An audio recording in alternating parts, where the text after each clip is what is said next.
Pak Hasto kasihan, pra peradilannya digugurkan. Ya. Tapi itu udah kita prediksi bro, 2 minggu yang lalu. Iya betul. Berapa tuh? Ya akhir Februari kayaknya.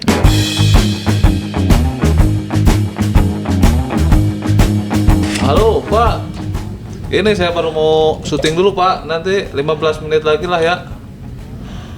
Oke. Yo, masih Bro, Pak. lama bro, Yo. udah mau buka nih.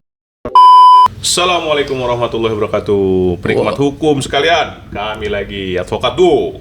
Modal kalian debat dan adu gagasan di warung kopi. Ya nggak bro? Apa kabar bro? Alhamdulillah kabar baik bro. Puasa udah kalah berapa kali bro? Kok udah kalah berapa kali sih bro? Tanyanya udah kalah belum gitu dong, biar lebih objektif gitu bro. Udah kalah belum bro? Belum lah, saya Alhamdulillah. anak laki kalah bro. Mudah-mudahan kita sampai hari kemenangan bro. Amin. Terus yang nggak menang siapa bro? Oh yang nggak menang sih ya kalau dari putusan pengadilan maksud lu? Iya. Ya Pak Hasto bro, Pak kasihan Hasto bro. kasihan ya. Iya. Pak Hasto kasihan, pra peradilannya digugurkan. Ya. Tapi itu udah kita prediksi bro, 2 minggu yang lalu. Iya betul. Berapa tuh? Ya akhir Februari kayaknya. Iya. Ntar ada videonya. Coba deh, cekidot. Iya. Terkait dengan proses pra peradilan ini, Iya. dalam hal ini KPK itu kan ada peluang untuk dapat memenangkan pra peradilan secara cepat, walaupun itu secara hukum diperbolehkan. Ya ternyata udah kita duga ya emang kayak gini-gini kan langkah-langkah klasik lah. Iya. Kalau yang pertama kelihatannya ini bisa digolkan pra peradilannya, ya udah buru-buru dikerjain langsung dinaikkan ke penyidikan. Komentar lo dulu bro. Komentar gua terkait dengan digugurkannya pra peradilan Pak Hasto. Dari sisi hukum satu, yang kedua dari sisi beratnya menghadapi kayak begini kan udah pernah kan. Iya. Dan waktu itu lo komentar kalau nggak salah ini masalah etik nih. Gitu. Iya. Pertama. Etika nih bukan etika. Iya, yang pertama sih ya seperti yang gua bilang di awal ini masalah etika penegakan hukum gitu. Bukan etik ya? Bukan etik tapi etika penegakan hukum gitu. Jadi maksudnya adalah bahwa KPK ini kan udah tahu bahwasannya pihak Pak Hasto sedang mengajukan upaya pra peradilan yang kedua. Itu pun upaya yang kedua itu ditempuh berdasarkan adanya putusan pra peradilan yang NO putusan Pak Hasto. Itu pra peradilan yang jilid pertama kan. Nah di situ kan dalam pertimbangannya disebutkan bahwa ini harusnya dipisah jadi dua permohonan karena ada 2 sprindik kan seperti itu. Nah di situ tim penasihat hukum ya patut gua apresiasi, masih ada perjuangan dengan gigih kan memperjuangkan haknya Pak Hasto ini sebagai tersangka, diajukanlah pra peradilan yang kedua kali. Nah di sini gua melihat KPK tidak ada rasa penghargaan atau mengapresiasi atau menghargai atas usaha dari perjuangan seorang tersangka ini. Tapi kan kita kan lawan bro, sejak kapan lawan jadi mengapresiasi? Gini sih maksud gua saling gini. mengapresiasi. Gini. Dunia macam apa ini? Nah ini yang perlu gua clearkan ya. Kalau kita berbicara hukum pidana itu kan konteksnya antara negara dengan masyarakat warga negara. Ya.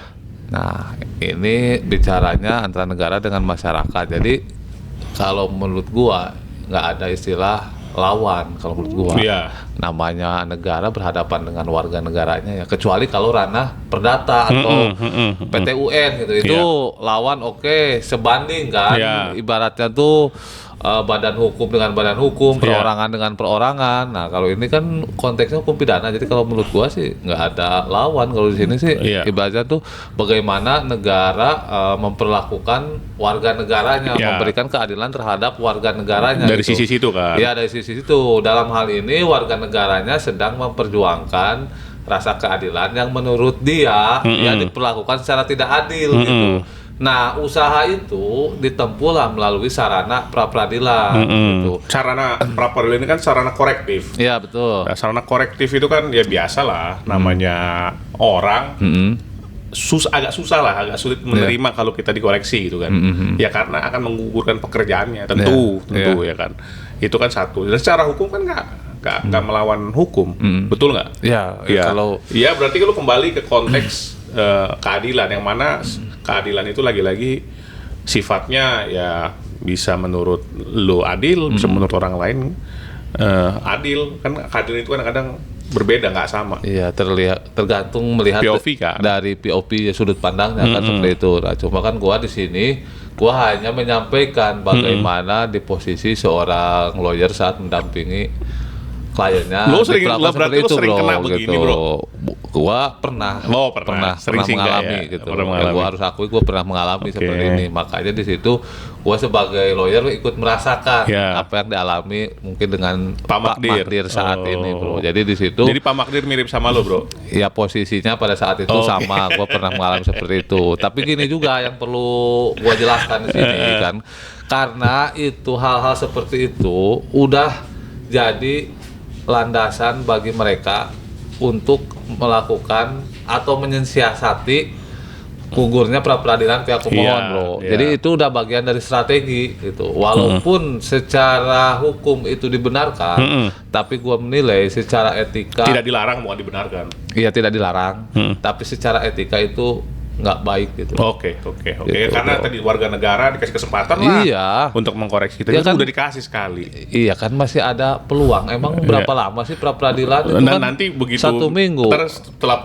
putusnya nggak diputus sesuai in favor of Pak Hasto, pra peradilan lagi ada hubungan kayak gini lagi nggak? Gitu Ya kan? kalau udah 2 kali mah Ya, udah tadi kesempatan korektifnya Oke sekali cukup lah. aja. Berarti kan tadi penilaian adil tidak adil itu kan ya tergantung ya, lah. tapi tetap gitu hal kan. ini, bro, sampai kapanpun gua akan perjuangkan Ya. bahwasannya kalau gua selalu berkeyakinan pokok perkara itu harus menunda dulu proses pra peradilan yang sedang berjalan. Jangan sebaliknya. Pokok perkara yang ditunda. Iya, jangan sebaliknya.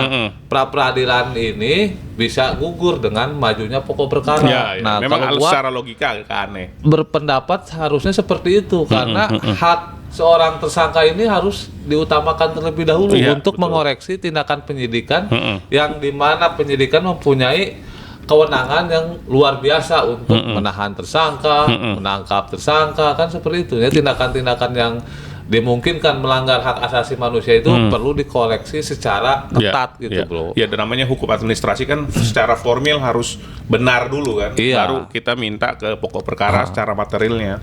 Walaupun hal ini pernah diperjuangkan ya.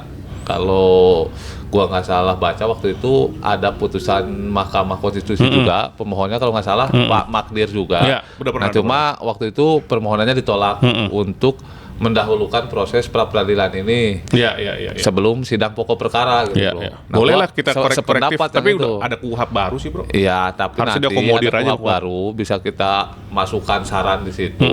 Nah, nanti kita nunggulah setelah KUHP baru. Kalau memang KUHP baru masih belum mengakomodir, ya solusinya berarti terakhir Ya. ke MK lagi. Ya, tadi tapi dengan angle yang berbeda. Dibatasi, mungkin dibatasi pengujian formilnya pra peradilan hanya 2 kali misalnya. Nah, bisa hanya dibatasi 2 2 kali lah. tapi gitu. setelah Tapi itu jangan pokok perkara. tiba-tiba di tengah jalan bisa seenaknya digugurkan. Kan gini juga sih, bro. Kalau Tapi kita gini, kalau ada 2 kali gini lagi ya. Iya, iya. Ada 2 kali kita sebagai lawyer masukin peradilan pertama, gagal misalnya.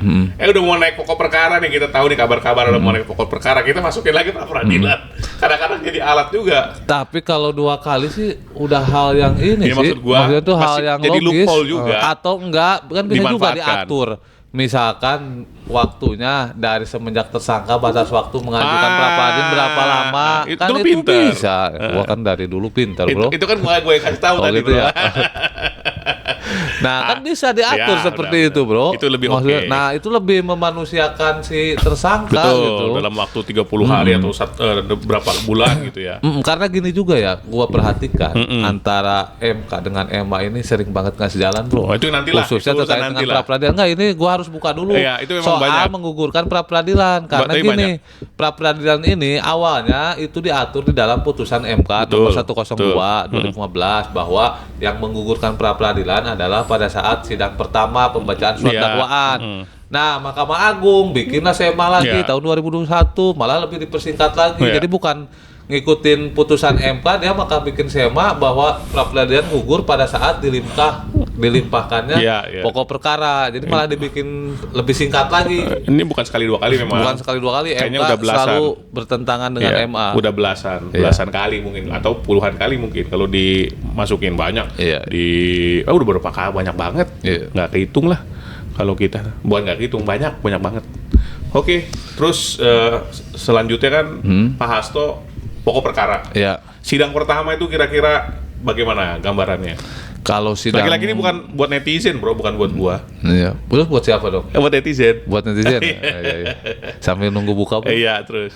Jadi sidang pertama itu pembacaan surat dakwaan. Pembacaan surat dakwaan itu ya disampaikan pasal-pasal apa Dua-duanya yang berarti? diduga dilanggar itu dua-duanya ya bisa lebih dari 2 pasal, Bro. Enggak, dia kan ini kan terhadap Iya, dua dua tindak seprindik pidana. ini kan di splitting. Ya. Digabung jadi satu kan. Nah, jadi di dalam satu surat dakwaan itu diuraikan tindakan pidana termasuk yang perintangan penyidikan dan penyuapan itu gitu. Oke. Jadi nanti pasal-pasalnya disampaikan oleh jaksa penuntut umum, begitupun nanti tim penasihat hukum dikasih kesempatan untuk mengajukan eksepsi, di hari itu bisa atau enggak hari tangkisan lain ya? atau bantahan terhadap surat dakwaan jaksa penuntut umum dan itu tidak masuk kepada materi pokok perkara. Nah, ini kan korupsi ya Ya, di Jakarta Pusat. Jakarta Pusat Berarti ada dua sidang rame yang di Jakarta Pusat. rame antara Hasto dan Tom Lembong. Tom Lembong. Ya. Kayaknya harinya dibedain kayaknya. Ya mungkin lah.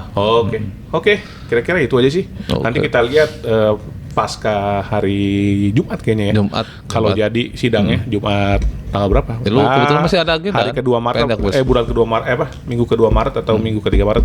Kira-kira gitu aja sih. Oke. Ada lagi, Bro? Oke, cukup sementara. Kita udah Bro. mau buka, Bro. Udah lah ya. Udah menjelang Oke. maghrib. Oke, kira-kira gitu. Terima kasih para penikmat hukum. Dan kita akan lanjutkan di kesempatan podcast berikutnya. Ciao. Assalamualaikum warahmatullahi wabarakatuh.